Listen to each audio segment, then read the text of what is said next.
Yeah, look, I like the fact that even though he's been used at both ends of the ground, I think Jared Waite needs to play forward. Levi Casbolt comes in, we know that for Matty Cruiser. One late change, as John Ralph told us off the top of the show, and that's Brock McLean comes in for Troy Menzel. He's an important inclusion because he's a good inside ball winner, but what you also get with Brock McLean, even though he might be one of the slower blokes running around, he finds a lot of outside ball. He reads the play and he finds space particularly well. They've got to get something out of Yarran, Garlett and Betts. They've got to use their leg speed. Have a look at the Sydney Swans now. Teddy Richards here will go to Jared Waite, and they're up forward. Tippett and White are the two tall targets forward, with either Mumford or Pike on the rest will be in that forward line as well. That means they've basically got three non-competitive tacklers in the forward line. You look at Bolton, he's not a great tackler at chasing, he's great in close. So if the ball gets into a run-out mode, they might be in a bit of strife holding it in. Other than that, what a team in the midfield. Kennedy, Hanbury, Mitchell, Jack, they just rotate right through there and they're so constant. It is whether they are fit enough to see out the full game. We'll dig a little deeper shortly and head into the war room for the how and the why. We're inside half an hour now to the opening siren at ANZ Stadium. It's the Sydney Swans and Carlton in this first semi-final.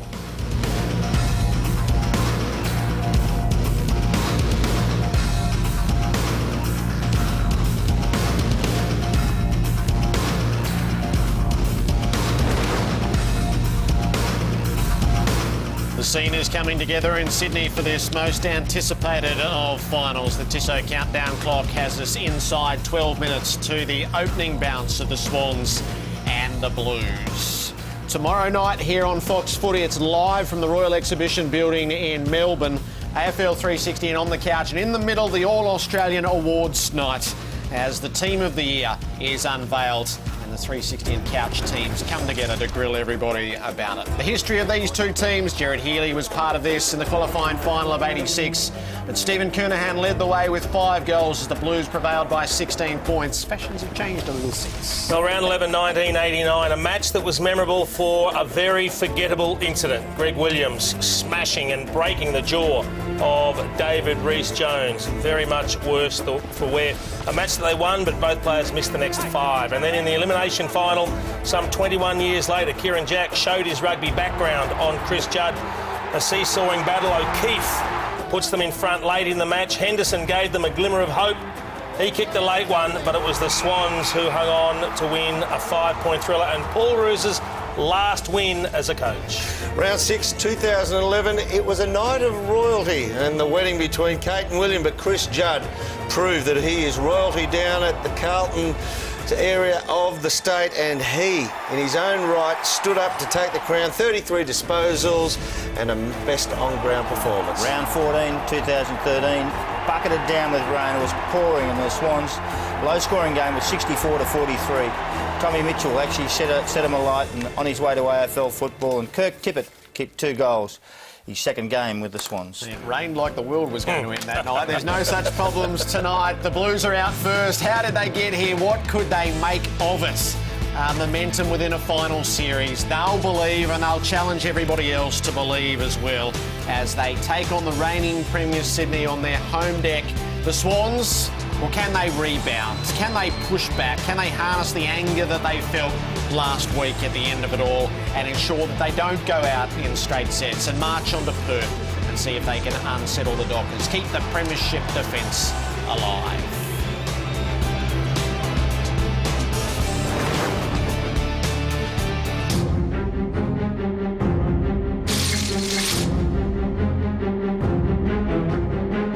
What happened last week's happened, but it doesn't matter what I say, it's what we do this week's important. You can build some confidence out of overrunning a side, which our players have done now over the last 3 or 4 weeks. We're confident that if our best players play well and everyone else in the team contributes, we'll win. You don't enjoy finals and you hide from finals, you're not the sort of player we're after. Our main focus going into the game is putting enormous pressure on Carlton for 4 quarters, not a half like we did last week. Having played last week on that arena, which is the greatest arena in Australia, let's face it, before 90-odd thousand people. If you can stand up there, then I believe you can stand up anywhere. Will attitude beget actions? Tonight at the house that Sellers built at Vizzy Park, the Carlton fans are in. They're hopeful, they're rugged up, they're watching the scenes from Sydney as the Swans are ready to host the Blues in this Cutthroat final. Time for ritual humiliation time. Put in your predictions and we'll embarrass you at the end. Jace? I don't like this. I think Sydney are going to put the clamps on the Blues. They're going to stifle their run. They're the best at having that sweeper behind the last line. They won't let the Blues get goal side. They'll try and make it as claustrophobic as possible. Oh, I'm going against you because Chris Yarran, I reckon he'll get out the back, they'll get it over the top, and they'll have as much chance of running down this Roadrunner as the Coyote has of running down the Roadrunner in the cartoons. Sellers? Smooth. Yeah, well done, Dan. That was perfect. I'm going to go with the three amigos. Say adios, Swannies. And ole, Freo Dockers. Hola! Well, that's close. Good on you, Diego. Brad Scott? Hard to top that. No, top Waite for me. I think for Carlton to win, Waite has to get on top of Richards, and I think it's a good chance to happen. I think Iron Mike Pike will come to the fore tonight and he'll give the Swans the first opportunity and they'll smash them in clearances, Jared. I'm believing in the Swans. A handful for Tippett for me to see off the Blues as the night unfolds. Let's head to enjoy the formalities. Enjoying Craig Willis. Final here tonight at ANZ Stadium. Would you now please join with the coaches, players and umpires as we stand for the Australian National Anthem.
Time to get down to business. The ritual is over and now it's all about the game. This is that great moment, Dermot, as a player where you're just dying for them to bounce the ball so you can get into action. You do. You almost want to be tackled. You almost want the body contact and the hurt. Right now, Carlton players will be looking at the Sydney blokes lined up opposite them a few seconds ago and saying, how good are these blokes? How good are these guys on the other side? Let's find out. Let's test the opposition, they'd be saying. Let's give them everything we've got. Don't leave here with any stone unturned. So two teams return to the testing time, the toss of the coin to set things in trail, the last of the formalities. Simpson and Cade Bay. Simpson, 200 games for Cade. Paul, just over here, thanks, mate. Yep. All the best, Joe. Good luck. Paul, just here, next to me. Away team will be Cade, so it'll be Cade's call. Away you go. Heads is called, and heads it is. Go on, mate. Anyway, well done. Have a good night. So the testing time is now, where the Blues were able to thrive last week on the back of Will and a decent helping of class. The task is tougher again. Can they bring the fire to Sydney and ride this amazing journey to another destination? Standing in their way, the team who knows how to get it done. Relentless and brave, with speed as well. And they've got their own disciplines that they uphold, and they will look to reassert themselves in this premiership race, in this title defence. The Swans and the Blues in pitched battle tonight in this first semi-final. Gut feel, what's going to happen, Jace? Oh, look, I'm going for Sydney. I think it's going to be a scrap, and I think that'll suit them down to a T. I'm going for an upset here. I think Carlton by around 2 goals. I think they'll get them and run down to the line. The fairy tale may continue, I can assure you.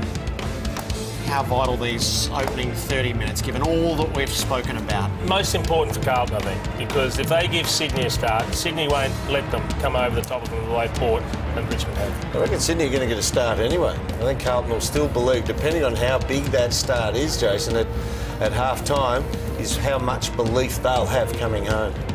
Well, I think they've got to walk off knowing that they've given their all and they can't blame anyone else but themselves if they get beaten. I think we look like seeing Yarran in the forward line, Betts up forward. I reckon this bloke, he's come in because of an injury. He's going to have an enormous say, Levi Casbolt. Got to take their opportunities. They've been very wasteful in front of goal the last few weeks. Last week they were better, but the 2 weeks prior to that, they nearly cost themselves victory on both occasions. That's happened all year. Can't waste it against Sydney. Have to be able to absorb what comes from the Swans, because you know there'll be a reaction given what happened last week. And the anger that they have spoken about, the pushback that they've demanded from each other, it's got to come. It's got to come early. So let's get into it. Let's get into this semi-final. It's the Sydney Swans and the Blues. ANZ Stadium, Sydney and Carlton. Walker got driven forward in the tackle. Out to the 200 game man in Simpson, and he is a beautiful kick. Yarran did well to protect the drop of the ball there. Advantage paid, and Gibbs, who's been in blistering form. Watch it. Grundy to Hanbury. Good start by the Blues, though. Walker, Simpson, Yarran, Gibbs, all getting their hands on it early. Terrific start. Just a miscommunication there. You can see Dan Hanbury saying to young Shane Biggs in your second game, hey, get ready. You've got to expect the handballs coming your way in that situation. Got to be quicker. Mumford the front, Warnock the back. Murphy just rips it away. He's found some form as well. Simpson. Kennedy's hands were great. There's the man Lingy spoke of. Gee, he's got some wheels. He's run away, White. The kick is short. Pike to pick it up. Tap on. It was clever. Didn't quite come off, though, as Henderson and Tui tidy up for the Blues. Looks like Armfield is going with Hanbury. McVeigh started in the middle as well, not worrying about half back. They want him in the middle. Scotland somehow got rid of the fall. Judd read the tackle and the spill of the footy. Beautiful. Through to the running Gibbs. Nice ball to the dangerous Yarran. I tell you what, Betts has got the space. The ball was a little too high. Betts made it look better than it was. He runs, plays on. Carlton have got the first goal. What a start by the Blues. Already they look like they've got some pace on the outside that is going to worry the Sydney Swans. Eddie Betts, in a one-out situation, took a good contested mark, played on. I reckon there could have almost been two actions there. The umpire had perfect position, paid the mark, and he's not going to miss those, Eddie Betts.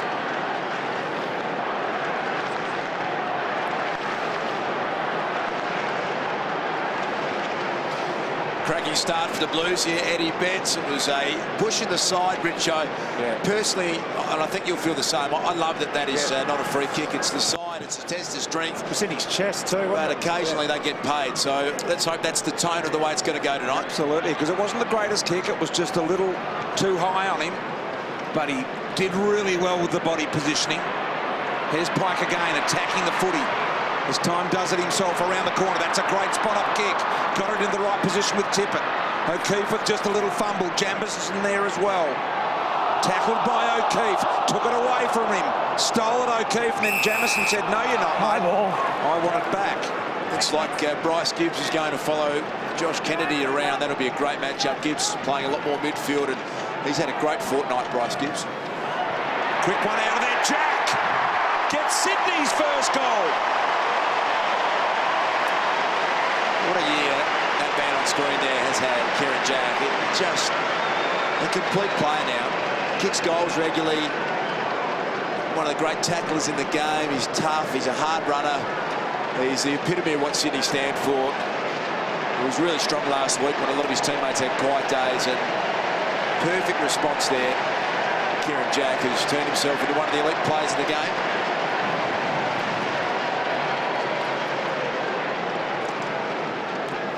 Well, here's the big mummy and Warnock. There it is, that third man in Das, Mike Pike. They do that so often. They get the two ruckmen there. And it's got to be confusing for Robbie Warnock when he's got Mike Pike coming in as the third man. You've got to watch that. Beautiful bounce in the middle there by Matthew Nichols, one of the best in the business. And these umpires are looking for a spot in prelim finals as well as the players. Teams have, you've got to be awake up to that with Sydney. They do it so often. Whoever's playing as a defender on Mike Pike cannot allow him to come third man in. You've got to stop his run there. Pike Quick hands, Mumford. That was. Ball forward, Tippett. Great grab. Used the body well on Jamison. Really well to isolate there, the Sydney forwards, and Jamison was always going to be nervous. Have a look at the space here. It's a great shot, Tippett. No one around. Jamison now has to contend with him all on his own, and he's a massive man, Kurt Tippett. Big, powerful unit who's just too strong, really, for Jamison. Too big. Same point. He had him on the lead if the kick was lower as well, and then went back and did the body work. That was just size. He's over 200 centimetres as a full forward. Massive unit, Richo. 20 out. There's the job ahead, and hasn't really made a good fist of it. Well, that was an issue for him and his Adelaide Crows. There's only half a limp up there, Kurt Tippett, at the moment, but just a horrible ball drop. And has he hurt himself on that kick? I'm just wondering whether he might have given the groin a little bit. He's in yeah, trouble. He's done his groin, I reckon. We'll get down to Doc in just a moment. He's in big trouble. He can't run. Doc, you're having a look at him. What do you make of his efforts to run? Well, he's certainly lame on the right side, Brian. I'm not sure if it's groin or even lower down near the knee. We're just going to watch. Sydney haven't got the Doc out to him yet. He's not walking well. Doc, he's got some tape under that knee. Did he have an issue coming in? Yeah, it's the same as Jared McVeigh. He's had some soreness around the outside of the knee, and McVeigh's got similar tape, but I'll just watch him and see. Seems to be slowly recovering now. Mitchell. Walker won the foot. Simpson won the footy to Walker. Walker from halfback will keep a close eye on Tippett, but here comes Sydney again. Hanbury knew he was going to be tackled. Let go of the footy. Good result for him. Everett now goes long, but that'll be straight to the Blues. Henderson, it was high. we know that Lewis Jett is a sub for Sydney and played his first game for about 10 weeks last week. I don't think they want a full game time for Jetta. He's in a bit of strife here. No, he's gone. He's going to bring himself off the ground, I reckon, Richo. He is completely gone. It'll go over the line now to bounce here. And Tippett is coming from the ground. And I'm wondering whether we're going to see him again, Doc Larkins. Well, he's just hobbling off towards me at the moment, Brian, so I'm just going to watch and see. The Doc's waiting for him on the sideline here, and he certainly can't put weight through the right side properly. Yeah, looking a little... Well, it's certainly a leg injury. We know that. Let's let Doc have a look at how they examine him.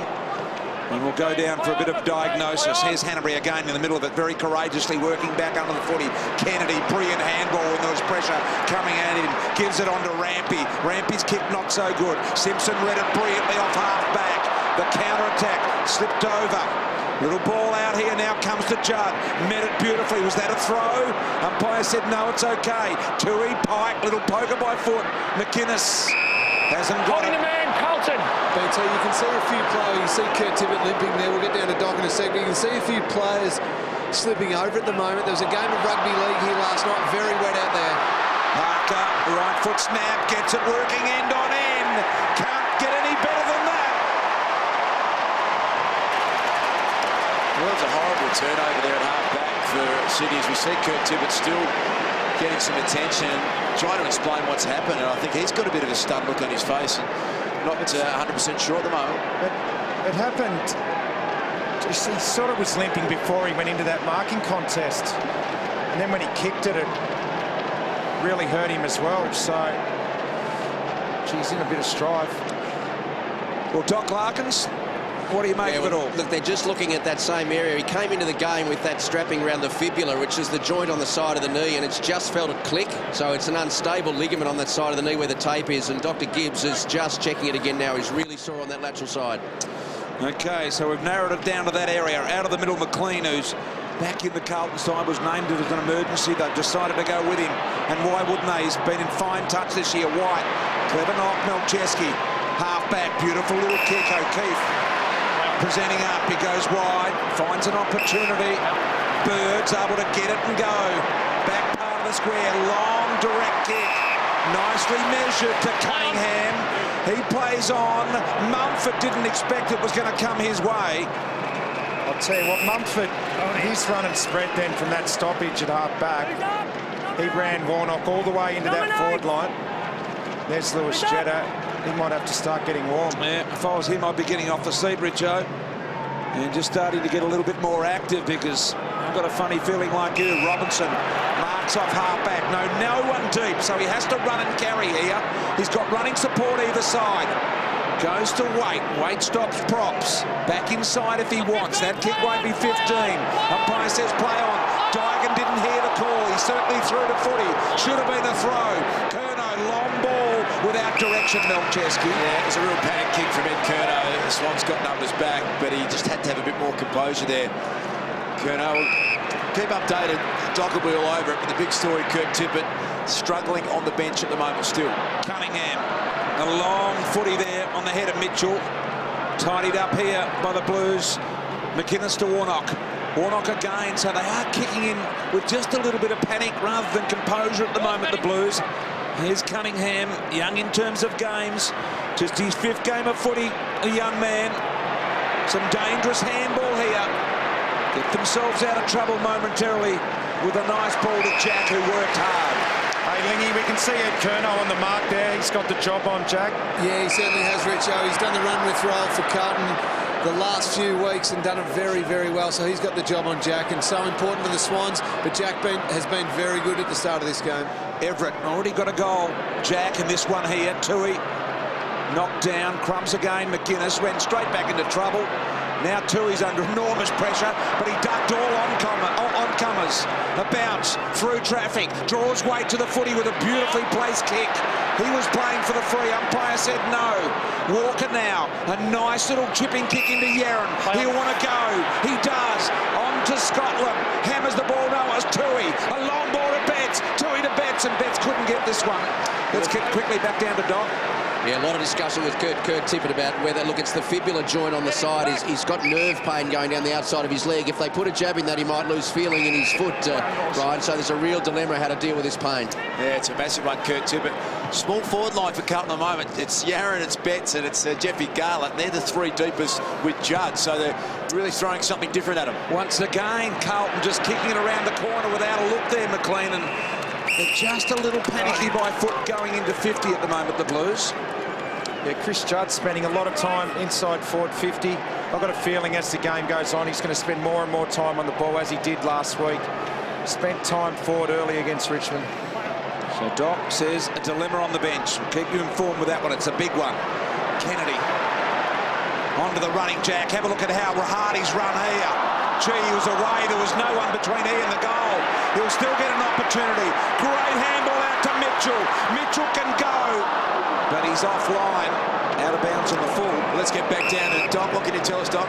Well, they're just going to decide to apply a different form of strapping around the outside of that knee for Kurt Tippett to try and stabilise the fibula and put a bit of pain relief into it. It's a real dilemma because, as I said, there's a big nerve there that if they do put a local anaesthetic in that, he could lose feeling in the whole calf. So he's getting nerve pain, but he's brought this into the game and obviously jarred it. Just looking at his face, I don't like his chances of getting back up and getting right here with whatever strapping they apply. Here's Pike, went inside, look at that. This is something different. Ryan O'Keefe is playing as a forward today. It's one of the 6 forwards. He played a lot of footy there, obviously, over his career, but being more of a midfielder of the last 4 or 5 years. But he's getting heaps of it. He's had 6 touches already. So Parker's got the footy. Parker will line up for goal. John Longmire talking about what they should do if he is ruled out. From about 35 metres out, really tough angle here for Parker. Kick on the way, and just normally works a little left to right. That one going pretty straight. Well, the positive for the Swans early is they're getting Carlton on the outside. It's been a real weakness in the last 5 weeks, but they've got more run than the Blues at the moment. Ball kick in by Walker. Just got there. Made McInnes really work. Back to Walker now. Kick to Murphy. Nuts at half-back. So a lot of running early in this game. Sides testing each other out on the counter-attack. This is better from the Blues as they methodically work it forward. Curnow. All of the players lined up in this direction where he's kicking. Henderson can go. Got the loose out wide in Walker. Here they go, the Blues now. Little bit of space. Kick's got to be perfect, though, and it is to Tui. Tui, we know, is a good kick. He's a better long kick than perhaps he is short. So he does that, goes long and high to half forward. Casbolt flew over the top, but White's big punch was impressive. They got hurt against the Hawks last week a lot, Sydney, on the switch. Got taken out the other side of the ground, and they didn't get across and defend, but they looked super organised tonight. They were able to get across then and cover. There's Kurt Tippett. And I'm with you, BT. Body language can sometimes give away a lot, and he looks pretty distressed at the moment. Yeah, not good. Gibbs Around the corner, so Carlton into their 50. Hanbury sharp hands. Got it to the left-footed Melcheski. He loves that, and look at the kick. Absolute perfection to Cunningham. Didn't have anything to go forward to there. You can see the Swans trying to push down the ground. Gee, they're taking some risks, the Swans. Smith got it inside. Jamison flew. Remember, he's got the dodgy shoulder as well. Scotland to tidy up with a nice ball to Walker. The other thing, playing up here at ANZ, Dash, you mentioned how the Hawks got them last week. This ground's easier to defend. It's not a wide ground, so it's a lot easier to defend that switch. So every kick on the angle has got to be perfect. Curnow there, but doing well was Parker. The interception on to McVeigh now. The little kick through as White came magnetically to the footy. He goes out wide. An opportunity here for Parker again. He's run all the way and he misses.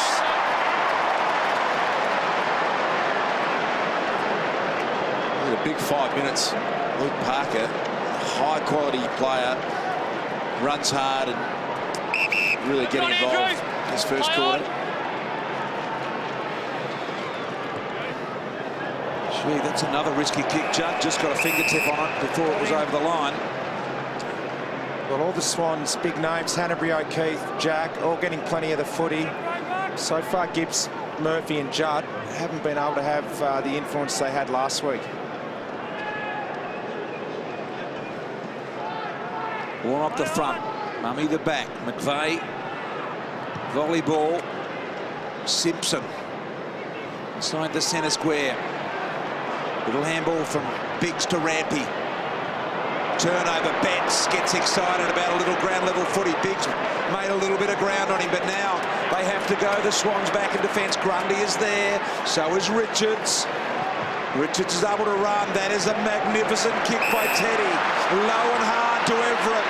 Garlick put some pressure on him, but the kick is not bad to half forward. Henderson did well to defend. Simpson went at it hard. Did they get him in the back? Kieran Jack not happy, but I think he took him forward. I think one thing that Carlton are counting on, Richo, is getting some great forward pressure with Garlick, Betts, Judd's playing a lot forward as well, but they look good when they get that going, but at times they've got out a bit easy at half-back. Doc, what's the latest down there? Subbed out, so Kurt Tippett is done for the day. Could not get that pain out of the fibula joint, so Jetta will be coming into the game and Tippett gone. And you've got to wonder about the year for him with an injury like that, I would have thought, Doc. Yeah, look, I don't think it's going to come up. If they win, it'll be a real struggle with that sort of injury for next week, Brian. And this is a huge challenge now for Jetta. He played one quarter last week, and before that he'd only had 55 minutes in the local competition up here, so he hasn't played a lot of footy. 3 quarters is going to be a big ask for him. Direct phone call there from John Longmire giving him some final instructions. So the Swans having to use their sub early. Gee, clean hands from Garlick. That's just been part of the game that's let them down though. The kicking. Armfield arrives first. Melcheski went the lunge and he did well to force the handball turnover. Now Jack positions it inside, had to go back Henderson, and he did. Jesse White and Mike Pike now, they need to play more of a forward role. Walker a little sore behind play as well. Well, Richo, you said Jesse White. They started with him up on the wing. As I mentioned, the first bounce, he has had to go forward, so they've had to throw all their plans out before the game out the window, but I'm sure they'll be able to adapt pretty quickly. Everett through some traffic, some explosive pace, and a deep kick to White. He flew with the fist. Bundled under the footy was Mitchell. Kennedy, strong, was able to get it away. Mitchell needed to get back to his feet quicker. And Henderson's kick, risky. Curnow, Everett right on his tail. Ball pin, must make an effort. He did. Warnock, quick hands. Henderson took him on. Tried to bust the McVeigh tackle. A lot of pressure.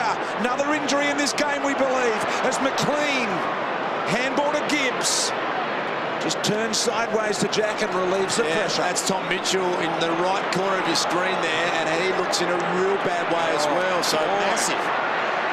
Well, in the meantime, the Blues will come to you again, Doc. McLean with a handball to Gibbs. Gibbs has got some work to do. Handball around the back door. Garlick with pace. Here's the kick to Waite. Waite marks in the pocket. You can see the injury there. We're going to keep an eye on the goal kicker as well. He may well play on here. So Waite, he deserved to get this weight. He would just work Teddy Richards over there and he couldn't go with him. The Swans will be in big trouble if that's another game-ending injury. Waite going the drop punt. Got to thread the needle, and he misses. Let's get down to Doc Larkins. Yeah, they just carried Mitchell through that interchange, Brian. I think it's an ankle injury. I haven't seen the mechanism. Here he goes up now. What's the right ankle? And, it absolutely goes over on that. So they're just going to check it and see how it looks like more medial side of that ankle. He's twisted it inwards. And Doc, that tends to be the one that's harder to get right, isn't it? You'd rather roll it on the outside than the inside. Much more difficult than the standard outside one does. I'll get back to you on it. Gee, Doc, it's a busy night for you. Ball kicked in the rampy area, trying to run it down. Simpson comes straight at him. The Blues win this one. Scotland to Judd.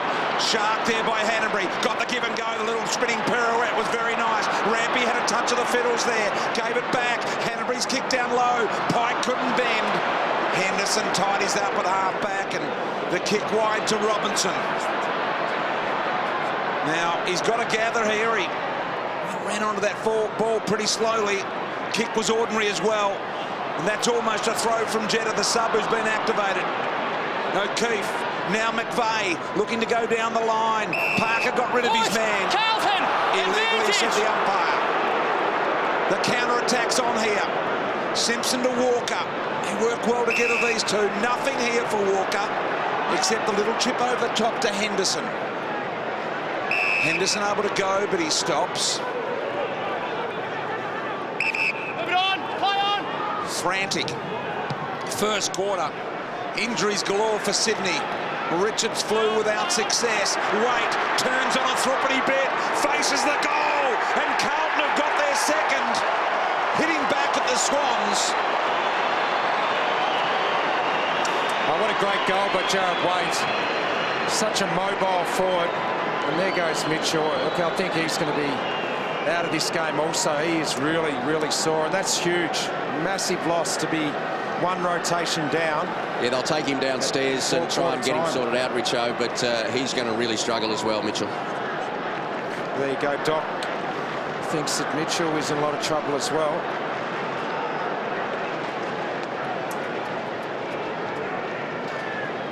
Brilliant play from Jared Waite, and there's a fair bit happening in this game at the moment. Kurt Tippett subbed out.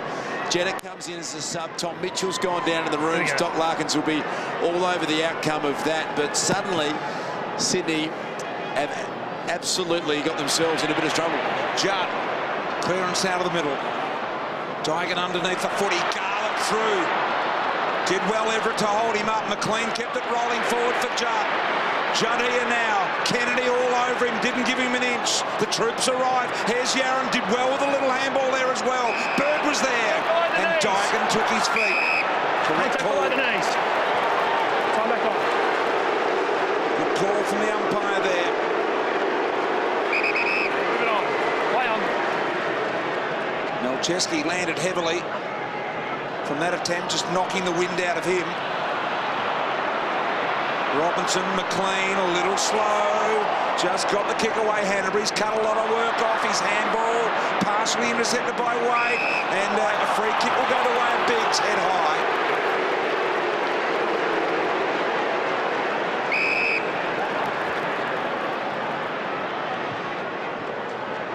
Here's Jetta. On there, Simon! That's a good kick. Mumford. Little handball to Kieran Jack. Tried to put it out in front of McVeigh. Scotland and McVeigh go at it near the boundary line. He'd be hoping for the boundary line, and he found it. Let's go down to Dr. Peter Larkins. Yeah, BT, I'm not expecting Tom Mitchell to reappear. You see him hobbling down the race there. The doctor's waiting for him in the medical room. He is really in trouble, both medial and lateral ligament gone in that ankle injury, and they'll try and strap him up, but he'll struggle. Wondering whether that could have been a surface issue. It's not the best of surfaces here at ANZ with that one. So Carlton fighting their way here in the first quarter. The Swans have also been impressive. Waite's movement is keeping the Swans defenders honest at the moment. And he's got to go over the top. Took his man under the footy. Can he get it? No. I'll tell you what, the whole face of this game has changed for me right at this moment. Scores are level. But at the start of the year with Sydney, you thought, wait till Sam Reid and Kurt Tippett get together. Well, Sam Reid hasn't played, we know, for most of the year. Tippett's gone. Doc thinks that they've lost another player in Tom Mitchell, who's super important as well. Right at the moment, I feel like Carlton are about 3 goals in front, even though the scores are level. Well, they're definitely going to go down and re-strap and perhaps a jab for Mitchell, Doc, aren't they? Oh, they will, Brian, but you can see how bad he was. I mean, some ankles you can tell they're going to come back. That one doesn't look like it's going to be any good. No. It's been a pretty fast-paced game. Swans 14 inside 50s to 8. But their entries, as Mick said, he wants to force shallow entries, and they haven't got a lot of ball deep into their forward 50. Hey, Lee, you're at ground level. I've just got this sense that it's swung massively in Carlton's favour at the moment. Their whole structure's changed. Sydney, Carlton have started well in their own right. Are you feeling that down there? Yeah, absolutely, Darcy. And you mentioned their forward line, Carlton, working really well. Weight up the ground, and then those small forwards are trying to beat them back, and they're actually backing themselves in one-on-one marking contests. Grundy and Ted Richards love being in that last line of defence for Sydney, being comfortable, seeing the game in front of them. Well, Carlton aren't allowing that at the moment. They're making them play the way they don't want to play, and they're doing it very, very well. What about Eddie Betts? The ball's coming in high to him. He's had to body the ball rather than lead up at it. Lingy, do you want to get him presenting to the footy, or are you happy with him in that aerial contest? I think he backs himself in that aerial contest. He doesn't mind as long as he's got some space to work in, and it's one-on-one and doesn't allow any of the Sydney defenders to come off. I think he loves it. Down to the last minute of the quarter. Cunningham fast hands. So Sydney again without great authority. Scotland there. O'Keefe made him earn it. Scotland regathers. Little kick into some space. McLean's here. An opportunity now for Grundy. Did really well. So Sydney defence at the moment holding up. There's O'Keefe again. He gets the free for high contact.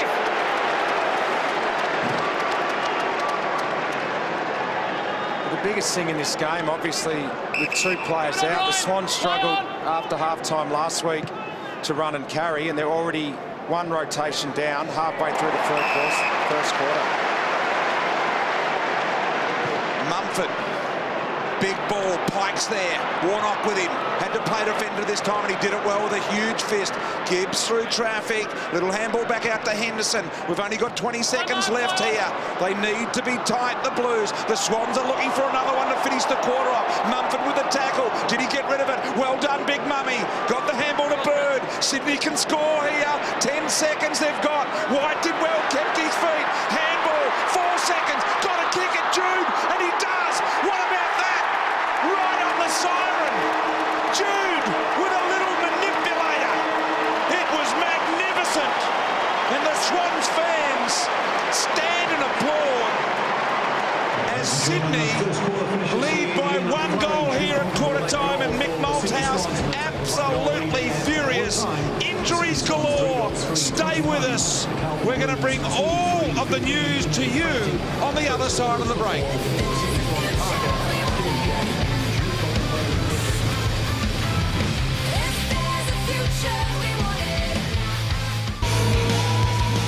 Sydney lead by a point. Let's get down to Doc Larkins and check out the injuries, Doc. Yeah, real problems on that Sydney Swans bench in the first quarter. Kurt Tippett's right knee in the first few minutes of the game, Brian. He came in with some soreness on the outside of his knee with some strapping around the top of the calf. And just in the twisting motion and landing there, he strains the fibula joint on the outside. Watch him kick here. He misses this goal, and you see him pull up, and he has been subbed out quickly. They tried to strap up that side of his knee more, but that ligament, really quite a bit of soreness, could not get going. You see the heavy strapping there to try and stabilise things. Had some nerve pain, and they had to make the quick decision to bring Lewis Jetta in. And really only at 18 minutes into that, you see the right ankle here on young Tom Mitchell. Really see him jump in the air there. A combination of medial and lateral ligament sprain, Brian. Went down the race, had it heavily strapped. He's back out there with the strapping on, but gee, he's not moving well. You wouldn't expect him to be effective tonight. Cameron Ling. Thanks, BT. Just watching Mick Malthouse at quarter time there. Really, really intense with the way he went about it, because he knows how important that last goal was for Jude Bolton. Carlton are on top at the moment. Sydney down with a few injuries, as Doc just mentioned. Mick knows they can't allow little goals like that. Very, very angry Mick at quarter time. Nice work, Lingy, and Doc down there, got your hands full. One of the most interesting things about Kurt Tippett is he came off the ground and didn't even try to go back on. Normally you see guys go back out there and try and give it a go, so they were obviously very certain that he was done and dusted. Dean Margette's in grand final form as an umpire, would have thought, Curnow. McVeigh hovering over the footy. Gibbs caught in the Mumford tackle. Ball spilt loose. Murphy also caught. Thanks, Ed. Sydney really rolling all their half forwards up to the stoppages here in the middle of the ground, opened their forward line right up. McVeigh can't get it over. White did a clever thing in knocking it onto Kennedy. Kennedy's kick now, important inside the forward line. Parker did well to just create a little space between he and his opponent Tui. Tui came back, got to knock it out now. He jumped on it. Kennedy, little kick around the body. Another one here. Was it touched? Goal umpires right there, Chelsea Ruffy.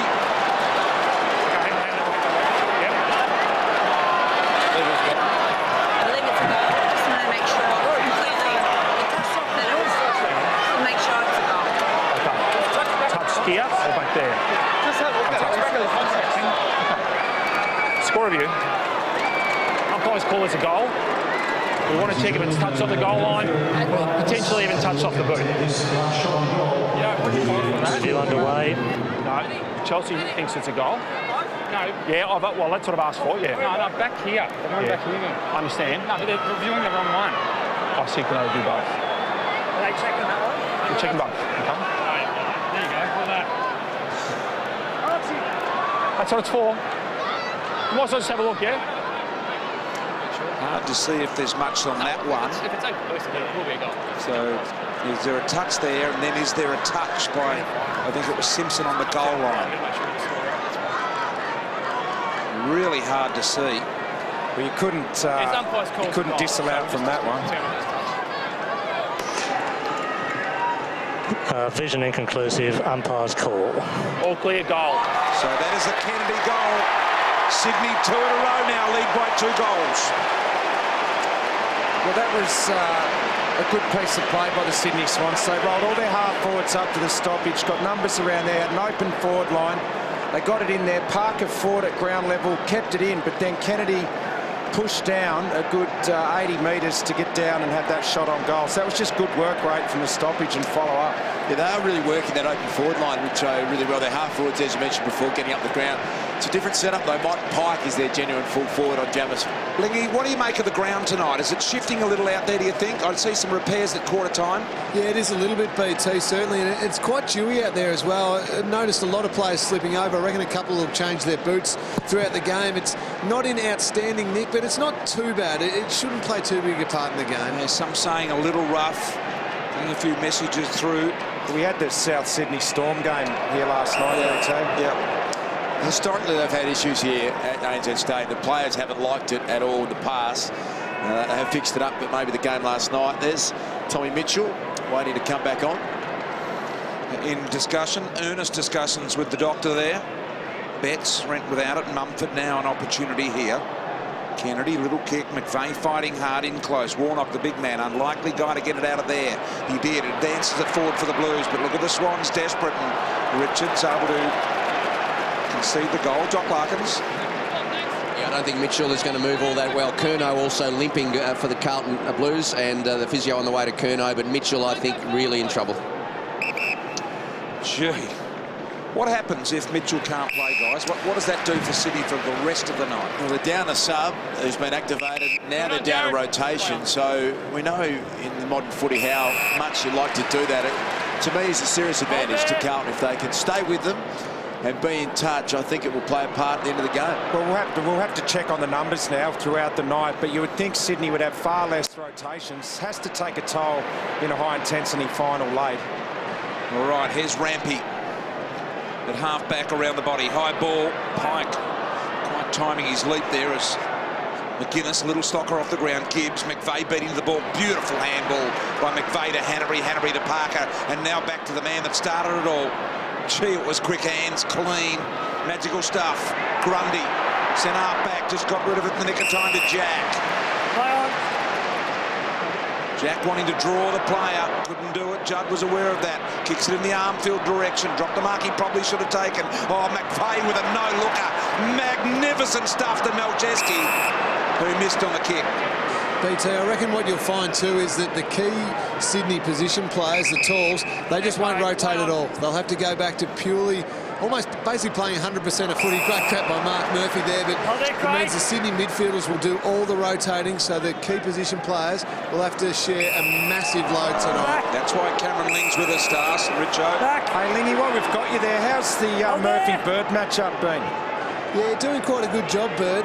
Murphy, as we know, has probably struggled a little bit this year to cope with tags. He's only had the 5 possessions so far, but he's got to try and find a way to work his way into the game and somehow break a tag. In finals, you've got to deal with a bit of close attention and work your way in and have a positive impact.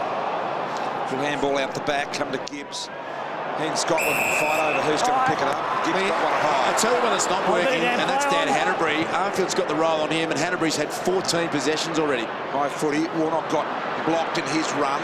Now it's up to Biggs under Garlick pressure and dragged over the behind line. You're right, Darson. I reckon that's all just 100% pure work rate. Dan Hanbury has put his foot down so many times and just run and run when others have looked tired. He's just kept on running. And as we touched on before the game, he'd be a little bit disappointed in his game last week, but he's such a competitor and such a great player. He won't want to have 2 bad games in a row, and he certainly started well tonight. Trouble for the Blues, Doc, with Curnow. Yeah, down the race, medial ligament of the right knee, Brian. That's why he limped off. They're going to strap him up. It's low grade, but they're going to try and get him running around. There's Jetta. Injuries galore here at the moment. Jetta, the activated sub. Pike's got to go. Warnock made him earn it. Parker, sharp hands. O'Keefe across the face. Robbie Warnock has defended a couple of times now, Mike Pike, inside his back 50. That's really good. Pike's tried to take him forward, and Warnock's done the job in a couple of one-on-ones. He's got a big workload tonight, Robbie Warnock. Cruiser, we know, didn't come up for this week's game, and he'll get a little bit of support from Casbolt, but not a lot. I expect him to play most of the game. Ruckman love playing as defenders, Dars, don't they? Not when you're about 7 foot, Robbie Warnock. It is not what you want to do at all. Hold there. Move it on. Simpson. Eventually wide. Walker had to go from about 4 deep. Robinson went without it. Walker had another little attempt there. Got it to Yaron. Loves to turn players around. That is a superb kick to Garland. Gathers can go all the way. 40 and closing. It looks damn good just across the face. Well, Carlton, we know, in the last 2 weeks have come back from 30-plus deficits. It's the first side to do it in 15 years. We know the rotation's down, the sub's activated. You just get the feeling that if they are tight here, Carlton, and going at half-time, close to even, they're going to grow this belief and feel that they can pull it off again. Everett. Sydney just controlling things here at the moment. Grundy with a high footy. Hanbury. Gee, Henderson did well backing back into him. Got to go, Simpson. He did. Now Hanbury's bundled over the line by Robinson. Jared McVeigh started this quarter off really well. The skipper already had 6 this quarter. You can see him there with Brock McLean at this stoppage. Pretty impressive in 8 minutes of footy in the quarter. Bird. See, McLean just got caught ball watching there. McVeigh dropped out the back. And kicks it forward as a result of that. O'Keefe got a hip and shoulder from his own man in Kennedy. Here's Parker. Tried to get it to space for Jetta to run into, and he was ready then, Walker. Beautiful night in Sydney tonight. Really mild, balmy conditions. Not a breath of wind. Mumford, Casbolt over the back to Walker, who scurries the ball quickly out of defence, but it's going to come back because Grundy has no competition at all. He's able to gather, straighten. Kick wasn't great. O'Keefe had gone the other way, but the Carlton player slipped over. That's another player slipping over on the surface here, Zach, too. Went to change direction, just completely lost his footing. This is a good move, Richo. O'Keefe's played more forward. Had a heap of the footy and looks really dangerous. This for a 16-point Sydney lead and a 3rd consecutive goal. And this guy's pretty good at this part of the game. 3 in a row for Sydney. They lead it by 16 points. Well, he's played a lot of footy up forward. Brian O'Keefe, he's one of the fittest players going around. His ability to get up and down the ground. So it's a good move playing him more inside forward 50, especially now Tippett's off the ground. Thought he was going to go into the centre bounce there, but he's staying forward. can kick a little bag of 4 or 5 in the past and might need to tonight.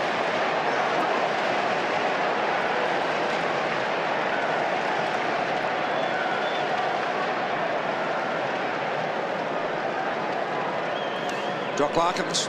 Yeah, Tom Mitchell done for the night, I think, BT. So the Swans are down 2. Tip it out, Mitchell out. So they've had to ice up that ankle on Mitchell and put him away. Jack out of the middle, hammers inside. Here comes Pike, got the hand to it again.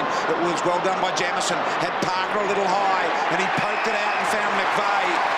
Starting to find their rhythm now, Sydney. I'll tell you what, Parker's been really good for tonight. They really struggled to find goals last week against Hawthorn, but O'Keefe and Parker have provided something in that forward line tonight. That's just a hard ball get. But then he had their poise to see McVeigh, who pushed hard forward as well. They push hard from the stoppages either way, the Swans Jamison midfielders. letting go in the tackle as McVeigh comes in, slots another goal, and all of a sudden it's a game-high 22-point lead. Well, the Sydney midfield right on top at the moment, just getting far too much of the footy, clean footy, running away with it, and not under a lot of pressure. It's a real concern at the moment for the Blues. They have to break even in the centre square bounce, and the names that are the big names, McVeigh, Luke Parker has gone off, but he was really good.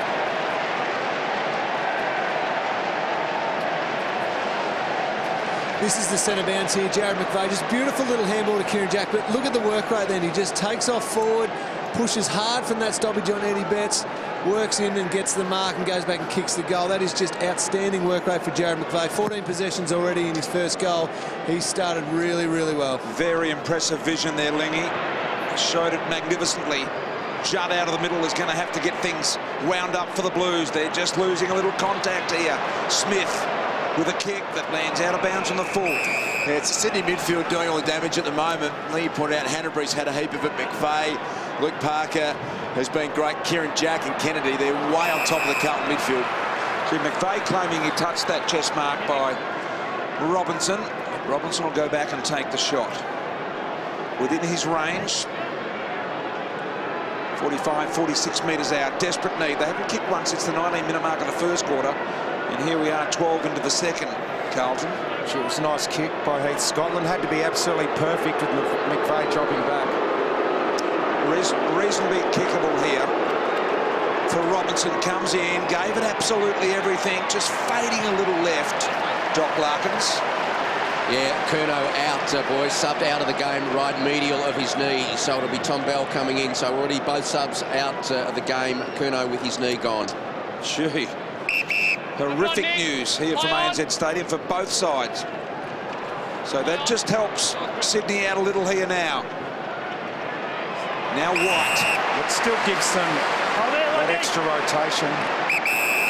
Doc, this amazing run of injuries at the moment so early in the game, has the surface got anything to do with these? Look, I did have a walk around. I thought it was pretty rough and pretty loose in places, so you'll have to look at the mechanism of these and just see what role it played in the slip of the players. Lingy. I'll tell you what, it's looking more and more likely as Armfield tries to ram it home, and he does. So the Blues get one back. Oh, well done. Dennis Armfield kicking a nice goal there on the run. They needed that, the Blues. Swans were just starting to pull away. Carlton wouldn't want to get 5 goals down again tonight for a 4th week in a row. It'd just be too much, you would think, up here at ANZ Stadium. So that was a nice goal. Good steadier. Keeps them back within range.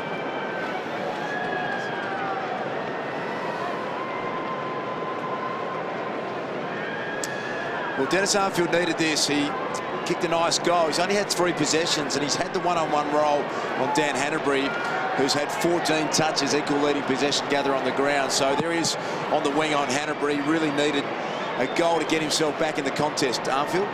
Warnock with a little clearance. Wide here. Good mark by Everett. Thought about kicking it wide to the wind to Jack and decided to go longer and more direct. Off hands, Kennedy, little kick, not the required journey. Umpire says got to go again. White with a little handball to O'Keefe. He has a look around, he's in heavy traffic, but he did not panic. Goes back to White. High ball right to the line. Jenner marks and goals.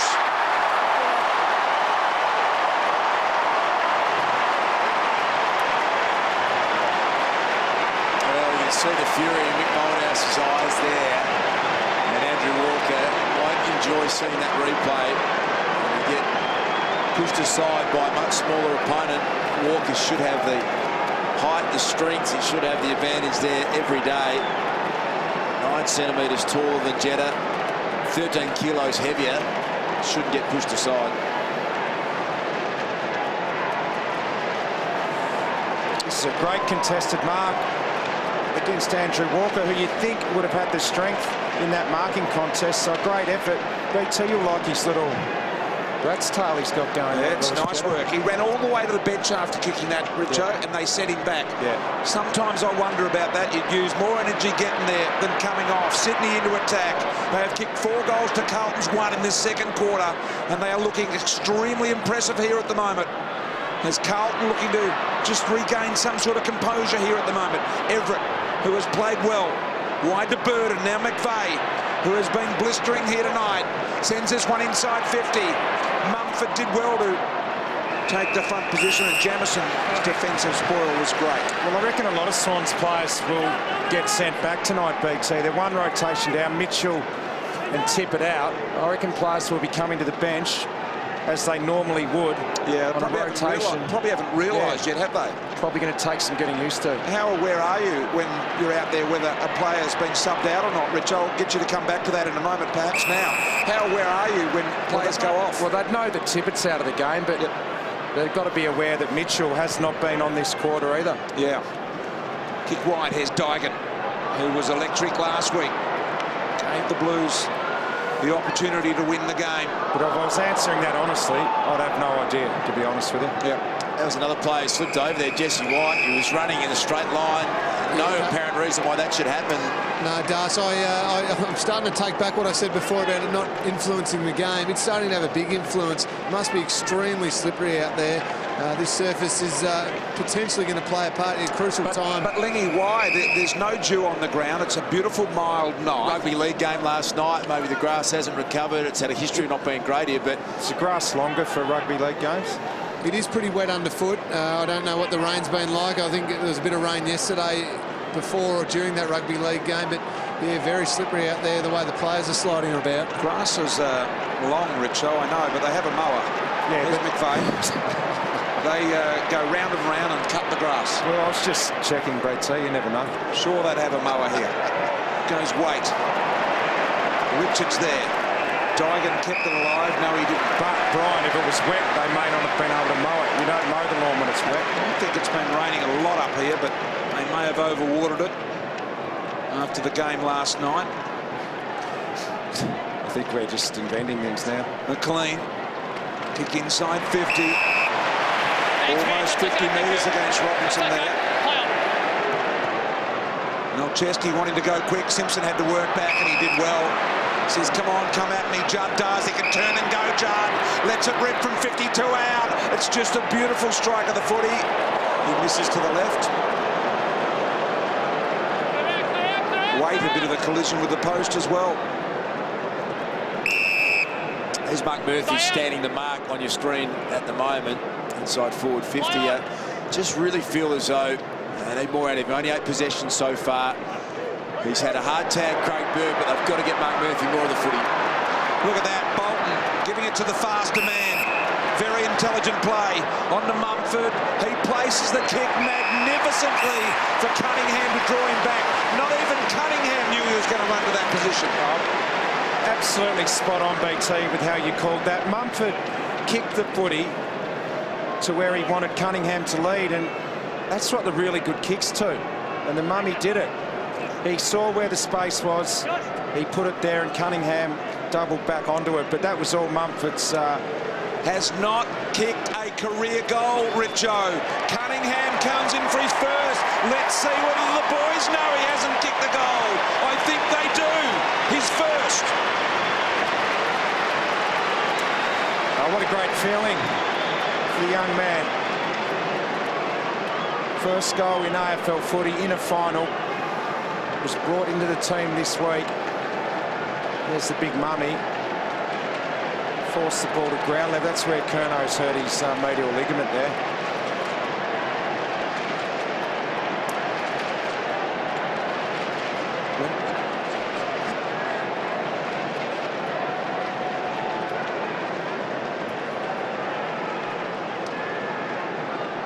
So just 3 Carlton goals here now.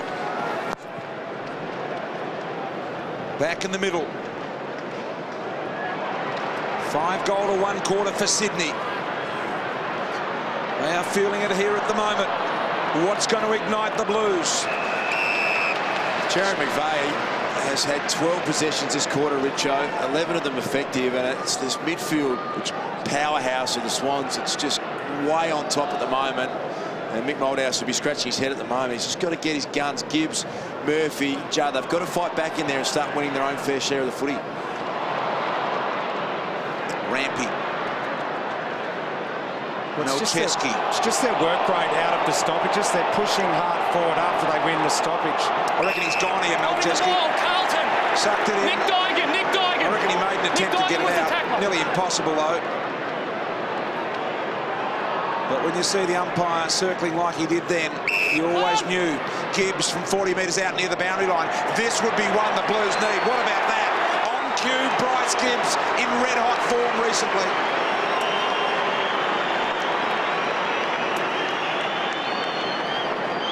The big goal from Bryce Gibbs.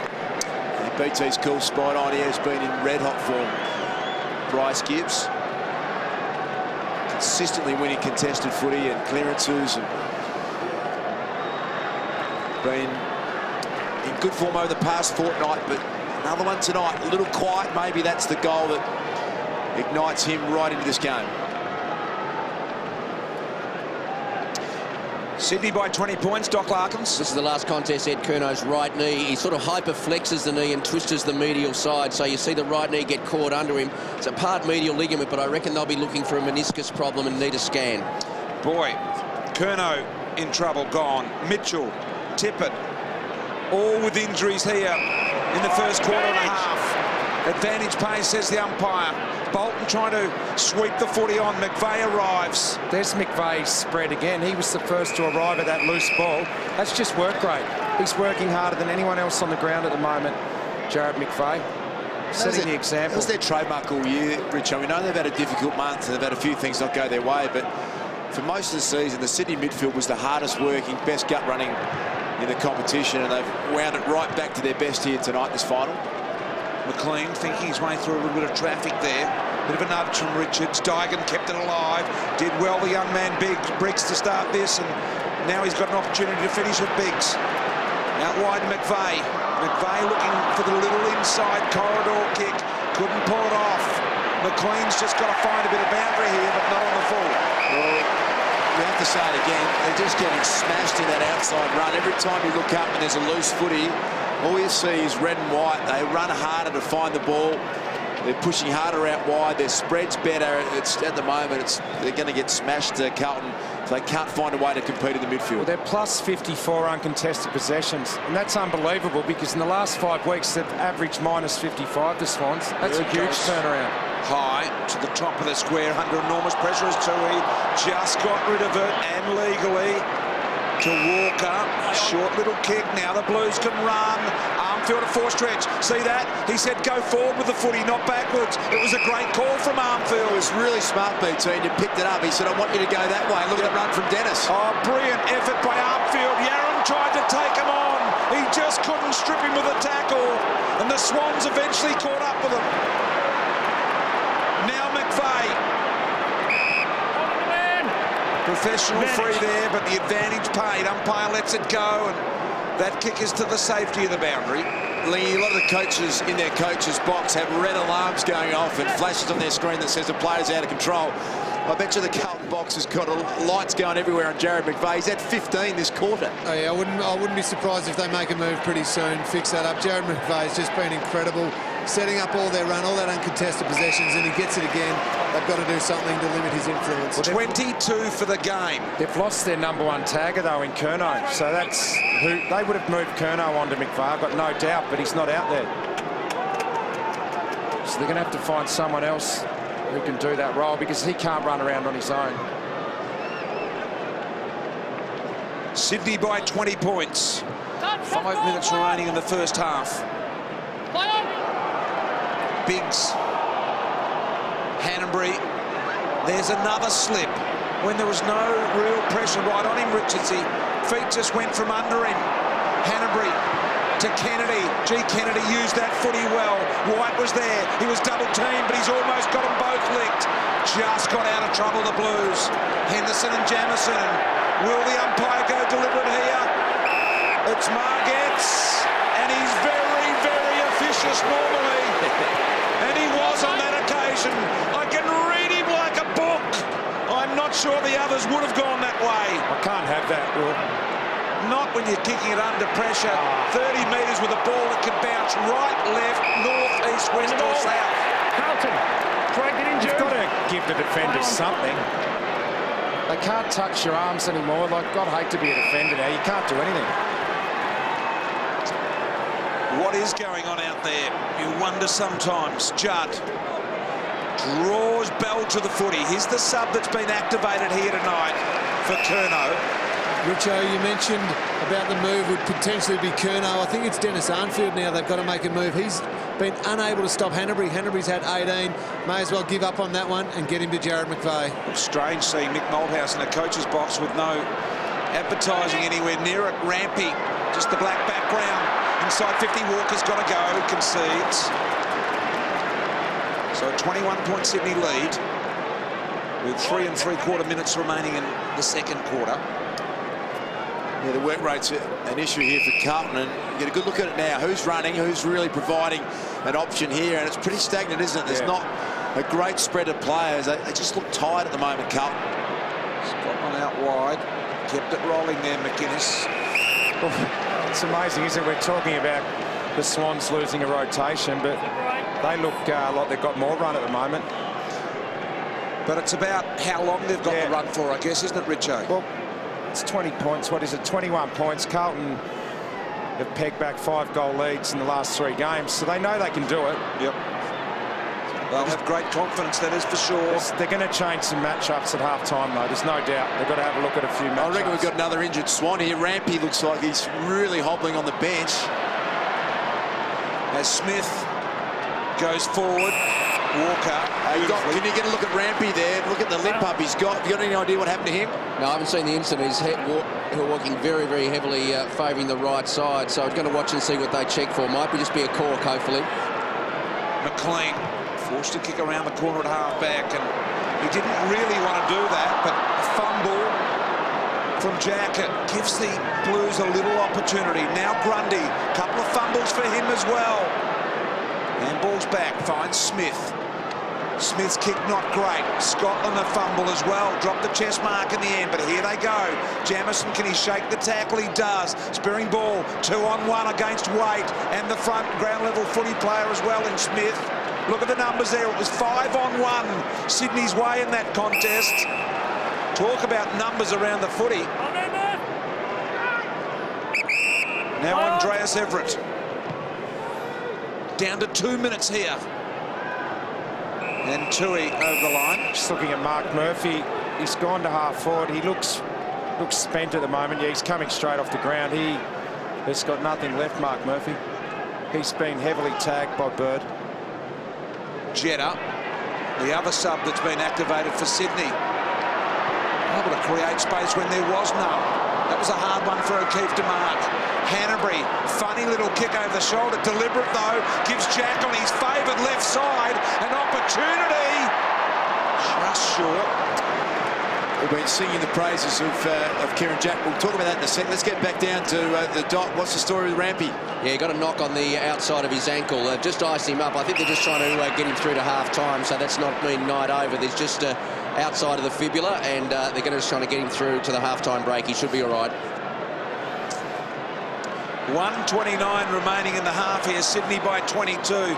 You just get the feeling the Blues have stopped the bleeding here now, and they're just got it in neutral territory at the moment. Well, Jared McVeigh takes that mark, and I can tell you this will be possession 19, which is a record for the number of possessions in a final. Corey Enright had it at 17 in a quarter, so 19 possessions this quarter has never ever been done in a final. That's great. I love a world record. The screen, the rocket stats in the Carlton box would be absolutely melting there. There'll be smoke coming out of the champion data machine there. Boy, the Carlton Bobs. There he goes again. They've scrounged one up and McVeigh gets back in the last line. Is that 20 and a quarter? That's ridiculous. On track for 80. Any footballers in Australia are out there in any competition. We want to know whether you've had 20 and a quarter, because this has been done at the top level. Boy, oh boy, well, what about that? Robinson, 20 seconds. Robinson goes long and deep. Wait, over the back, couldn't quite hang on. Look at their midfield getting back and mopping up, though. Hanbury there. Gibbs, a drop. Kennedy, I thought, got tackled high. Siren is going to sound here, and I don't think there'll be any more score added. And it's been a big half of football. Lots of injuries. Malthouse slams the headphones on the desk. That man there, as Darth pointed out, a world record 20 possessions in a quarter.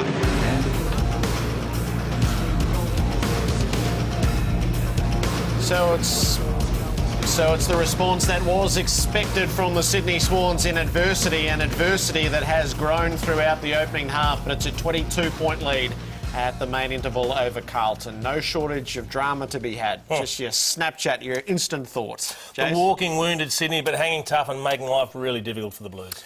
To me, just better decision-making at the moment. But there's still a few chinks in the armour. I think they're still within reaching distance. They're not without a chance. What you'd expect. Their leaders stood up. McVeigh killed them, absolutely killed them. Hanbury's had plenty, O'Keefe's had plenty, and they've won most of the clearances. So it's been a really tough night for the Blues. Hasn't been that many clearances that quarter. No, but the ball was in motion most of the time, but they did win them, yeah. OK, let's go through the events that have happened so far. There has been no mistaking the intensity of this semi-final within the two camps, the Blues and the Swans. The leaders, Murphy and McVeigh, absolutely setting the tone, and Eddie Betts picked up where he left off last week, and it would have given the Blues such great hope early to see one of the amigos get loose right from the outset, but the Swans were able to steady up and respond. Kieran Jack out of the pack, and that's when the toll started to grow. Kurt Tippett subbed out of the game with a knee injury. No sooner was he declared gone and replaced by Lewis Jetta, who's coming off the limited preparation, than they lost a midfielder in Tom Mitchell, who goes down with the ankle injury, and despite his best efforts and the medical attention, there was no getting back from that. Jared Waite put the Blues right in touch, and at this stage it looked like they'd either go to the first break on level terms or perhaps even sneaking a lead, but Drew Bolton set that right on the very breath of quarter time with a devilishly clever goal. The Swans went on a run. They kicked 6 of 7 goals from that moment onward, but the surface has caused so much attention and discussion already. Kennedy out of the pack, a score review, but no cameras in the right places, not on the post, not on the umpire's hat. We're all wasting our time with depth perception issues there.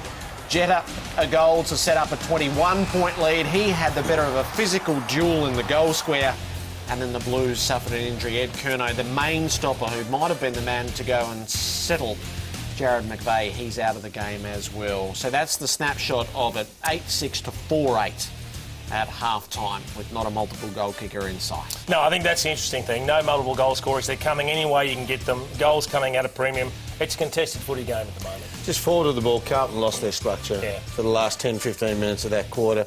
It went back. There was multiple Sydney players there, and then when they ran forward with it, they weren't hard running, but they just got numbers into the forward line as well and used it better to advantage when they actually put the ball inside their forward 50. They seem to outnumber. They're working harder. That's it, simply working harder. Carlton seem reactive, not proactive in what they're doing. They're not actually running to space, making space for each other. It's a really unusual. It's similar to last week. Exactly what happened last week to the Blues almost. So the Swans by 22 points. No shortage of talking points, not too many of them good. There are athletes right around the country who have played at ANZ Stadium who are currently decrying the surface on Twitter. And John Ralph, it's hard to imagine it's not going to be one of the main talking points regardless of what happens from here. You're certainly right, Jared. Absolute chaos. Let's start with the injuries, though, of course. And clearly Kurt Tippett came in with a pre-existing injury there, the fibular bone, and the way it attaches to the knee. The last thing he wanted was contact, and of course it was the first thing he was going to get. He was in trouble there and then, of course, kicked for goal, and it became quite apparent straight away there that he was in immense pain. Didn't even try and get back out in the ground. They tried to strap him up there. 7-minute mark, the injury. 17-minute mark was subbed. They thought, it's OK, we'll bring someone else on again. This is the Tom Mitchell incident, and that's where some people are going to say, did the ground shift under him? Certainly it twisted inward. He left the ground, tried to get strapped up, clearly would have had pain injections, but never actually got back onto the ground there. A little bit of work on the fitness bike as well, but never got back on again. And here's Mumford grabbing him, just indicative of how fierce Sydney were. Twisted that knee, a little bit of a medial, and of course he has been subbed out as well. Rampy there with a bit of an ankle there and some ice on that, but we are pretty confident that he will play. As to the ground surface as well, Matthew Lloyd, of course, the Essendon star, said it's the worst surface he has ever played on. We know that Sydney's contracted here until 2016. We saw Friday night football. That's fine. Why do you have to play 2 curtain raisers on it? Of course, we know that the issue with this is that there is a lot of turf replacement. It's nice and green. The problem is that it gets a lot of water placed on it, so the roots never bind, and so players slip all over the shop, and that goal umpire as well. How is there not footage? That is absolutely unacceptable. The elephant in the room, of course, is that the AFL Commission boss, Mike Fitzpatrick, has some part of this. That's not going to help the situation, but a lot of people ask questions. Why can't we get this right when it should be our premium Sydney stadium? Ralphie will be back with you after the game. How disruptive to teams are injuries like that, which come in a spate and come early in the game? Well, that's where it takes its toll, on the number of rotations that you can have. So all of a sudden, even in that second term, I think we saw Sydney start to get tired towards the end of the second term. That's when McVeigh went and planted himself behind the ball and picked up a heap of possessions. They've got to play smart now, Sydney, because they are really down on manpower. It's an unknown whether it actually works truly against you or a little bit against you. They tried to take Warnock back to full back to make him defend by having one of their ruckmen go. To me, I actually thought, you know what? That's actually giving Warnock a rest, and he did all right back there. No marks taken against him. Didn't have to rest on the boundary. He was getting a rest out of the ruck, and he did all right. So he gets another chance to reload. I think that worked against Sydney trying to exploit that situation. Well, the statistics say it all. Swans had 51 more possessions for the game to half-time. Inside 50 is 30 to 29, so there's no difference in that area there. Tackle count 28 to 19, but the kicking efficiency and the efficiency around the ground is 80 to 64. That's a smashing. 14 to 12 scoring shots too, but Carlton's getting a lot from the boundary line, taking a lot in from wide. Need to actually get a forward to stand up. Besides Waite's mark and then swivel around on the right foot, they need someone to clunk a couple each quarter somewhere deep inside 50. It's the Swans by 22 points. It's finals footy on Fox, brought to you. Halftime is brought to you by GE. The best credentialed man to take us inside the coach's box for the impact of injuries is Brad Scott. He's in the war room and Derm's on his way to join him and David King to give us the best analysis of what's happened in the opening half.